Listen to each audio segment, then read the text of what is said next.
The one constant in life is change. The meta subscribes to this rule just as much as you should subscribe to my YouTube channel, whether it's 1000 Voices with Particle Deconstruction, 6 Thundercrash Titans with Curious of the Falling Star, or Mountaintop Recluse Anarchy, rest in peace. Destiny always has its king. Meta shifts usually happen due to sandbox patches that typically knock top contenders down a peg, which cycles in the next best thing. Occasionally, the meta will be defined by whatever seasonal artifact mods skyrocket a particular archetype to the top, but sometimes, just sometimes, the meta works in funny ways where a bug fix leaves the stars to align. My name is Mactics, and today I am here to tell you about what I believe will be the new king of Destiny.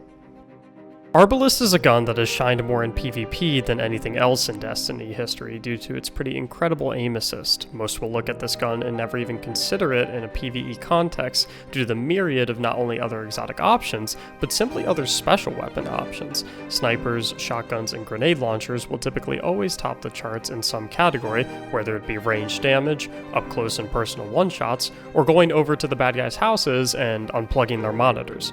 Yet as Destiny has evolved and developed, we have seen more challenging pieces of content come to the game in the form of Master Raids, Master Dungeons, and Grandmaster Nightfalls. These pieces of content are made harder by 3 specific methods: tougher and more lethal enemies, achieved by either contest mode or simply a very high light level, champion enemies, and many shielded enemies with the match game modifier.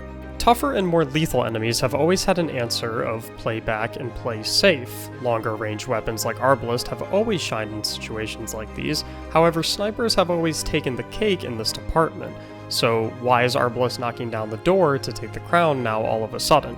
Champion enemies is the first reason that this gun is now a top contender. Historically, the PvE endgame meta has always been shaped by the champion mods given to us in the seasonal artifact. Folks will never forget the season where snipers dominated GMs due to anti-barrier sniper rifle. However, occasionally we will have seasons like the current one where all we are allowed is anti-barrier auto rifle for barrier champions and absolutely nothing else. Auto rifles are absolutely awful for endgame PvE content since they don't have the range or damage to flinch targets, leading to you ultimately getting ran over, so folks typically go the route of exotic options with built-in champion modifiers. If you watch my YouTube videos, you'll notice that I was recommending Ariana's Vow for every barrier champion Grandmaster Nightfall this season in my guides due to its built-in anti-barrier perk to make up for lackluster auto rifles. So where does Arbalest fit into this puzzle? Well, Arbalest is an interesting weapon as it has never worked with any champion mods. Folks who tried to use it with Unstoppable Linear Fusion Rifle this season noticed that the mods simply didn't apply to Arbalest. This is because that exotics with built-in champion mods can't receive the benefits from seasonal artifact champion mods. In other words, they can't double dip and be able to stop 2 types of champions, one from the exotic perk and the other from a mod. But Arbalest wasn't able to kill barrier champions, right? Otherwise, wouldn't I have recommended it in my guides? So why couldn't it have the effects of Unstoppable Linear Fusion? Well, apparently, Arbalest was bugged for a very long time and actually was always supposed to have anti-barrier built in. Now, I don't work at Bungie, but if I had to speculate, somewhere in the code, this weapon was programmed to have anti-barrier be intrinsic on the weapon and thus couldn't double dip with a champion mod. But for whatever reason, it was bugged and couldn't actually hit barrier shields. However, since it was programmed as a gun to have an intrinsic champion perk, it couldn't receive the benefits of mods despite not actually being able to bust down any champions. But with a neat little bug fix that arrived with the 30th anniversary patch on December 7th, everything changed. On December 7th, Arbalest was fixed to be able to bust down barrier champion shields and also had a catalyst added to the game that was obtainable through core activity completions. This catalyst increased the mag size from 5 to 6 and gave it the Genesis perk, which refills the magazine on any shield break. The kicker is that the phrase any shield break includes barrier shields as well. So, cool, we have a linear fusion that can break anti-barrier shields and gets its mag refilled from shield breaks, but Ariana's does the same thing with anti-barrier shields and has auto-loading for the mag refill from the catalyst, so what's the big deal? Well, when I talk about Arbalest being able to break shields, it has something that no other weapon brings to the table. You see, the exotic trait on Arbalest reads, fires slugs that cause massive damage to enemy shields. That's vague, so let me break it down for you.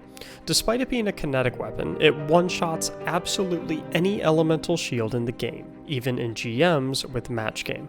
Additionally, it has the Disruption Break perk, which causes increased kinetic damage when breaking a shield, and considering Arbalest is a kinetic weapon, well, I'll let you connect the dots on that one. To illustrate how game-changing this is, picture yourself in this scenario.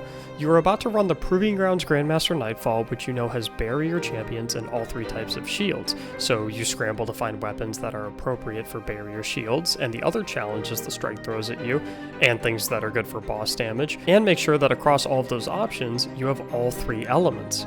Or you could just have like one person throw on Arbalest and just call it a day. When Arbalest is in the mix, shields quite literally don't exist. You do not need to care about what shields are in an activity when it comes to deciding your loadout, because Arbalest will one-tap all of them. It blows open the door for loadout options beyond anything we have ever seen before, and I firmly believe that it will forever change the landscape of endgame PvE content for good. It is December 2021, and we are on our way to Witch Queen, where we will surely see a new suite of strikes, master dungeons, match game and champion content, and more. Yet, match game is now irrelevant. Anti-barrier champion modifiers are now irrelevant, or at least it doesn't matter if they all suck anymore. The game has been simplified beyond measure. You are free to count elemental shields a thing of the past, and barrier champions are now meaningless in Destiny 2. And it is all thanks to the new king of Destiny 2. So please join me in welcoming Arbalest. If you enjoyed this video, please be sure to like and subscribe and comment below what activities you plan to use Arbalest for in Witch Queen. Thanks so much for watching, and as always, have a great day.